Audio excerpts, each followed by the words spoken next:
जो भी व्यक्ति हनुमान जी के 12 नामों का जप करेगा वो सुख भी पाएगा, ग्रहों के चक्र में भी नहीं फंसेगा और हनुमान जी की कृपा को भी पा जाएगा।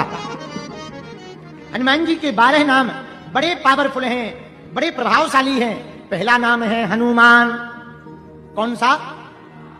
ओम हनुमते नमः। दूसरा नाम है अंजनी सुताय। ओम अंजनी सुताय नमः। तीसरा नाम है वायुपुत्राय। ओम वायुपुत्राय नमः। चौथा नाम है महाबली। ओम महाबली हनुमानाय नमः। पांचवा नाम है रामेष्ट।